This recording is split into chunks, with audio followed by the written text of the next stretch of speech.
அனைவருக்கும் வணக்கம். இன்னைக்கு நாம பார்க்க போற வீடியோ என்னன்னு பார்த்தீங்கன்னா, வீண் செலவை தவிர்க்கும் வாஸ்து முறை பற்றி தான் பார்க்க போகிறோம். புதிய மனை அல்லது வீடு வாங்குபவர்கள் இப்பொழுதெல்லாம் வாஸ்து பார்க்கவும் துவங்கிவிட்டனர்.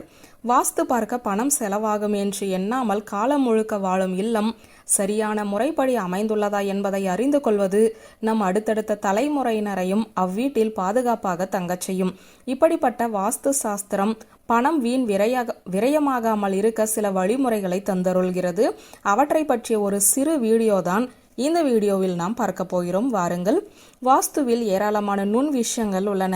அவற்றை நாம் முறையாக கடைபிடித்து வீட்டை கட்டியிருந்தால் எந்தவிதமான வாஸ்து தோஷங்களும் இன்றி நிம்மதியுடனும் செல்வ செழிப்புடனும் தொடர்ந்து நம் வாழ்க்கை பயணத்தை தொடருவோம். சிறு சிறு தோஷங்கள் இருப்பின் அதற்கான வழிமுறைகளையுமே வாஸ்துவில் கொடுக்கப்பட்டுள்ளது.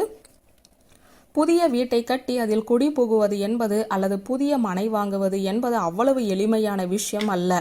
மனை வாங்கியவுடன் சிலருக்கு நல்ல ஒரு அதிர்ஷ்டமான சூழ்நிலையை சந்திக்கக்கூடிய வாய்ப்புகளை பெறுவார்கள்.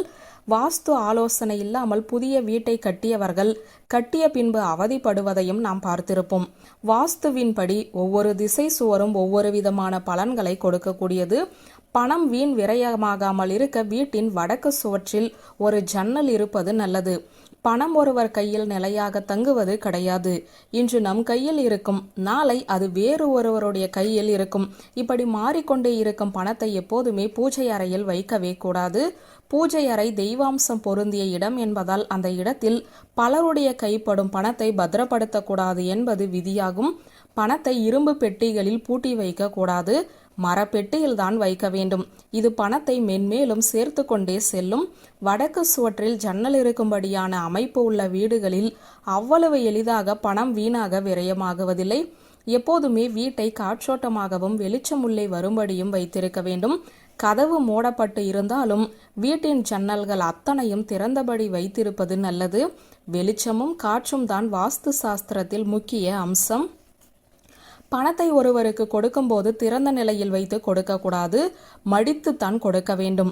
எவ்வளவுக்கு எவ்வளவு பணத்தை செலவழிக்கிறோமோ அந்த அளவிற்கு பணமானது சேரும் என்பது வாஸ்துவில் இருக்கும் மிக முக்கியமான நம்பிக்கை. நல்ல காரியங்களுக்கும் புண்ணிய காரியங்களுக்கும் பணம் செலவு செய்ய தயங்காதீர்கள். உங்களை நீங்கள் செல்வந்தராக நினைத்து தாராளமாக பணத்தை செலவு செய்யுங்கள். வலது கை கொடுப்பது இடது கைக்கு தெரியக்கூடாது என்பார்கள். நீங்கள் செலவு செய்வது மற்றவர்களுக்கு தெரிய வேண்டிய அவசியம் இல்லை என்பதையுமே நினைவில் கொள்ளுங்கள். பணத்தை செலவு செய்வது போல தண்ணீரை அதிக அளவு சிக்கனப்படுத்த வேண்டும்.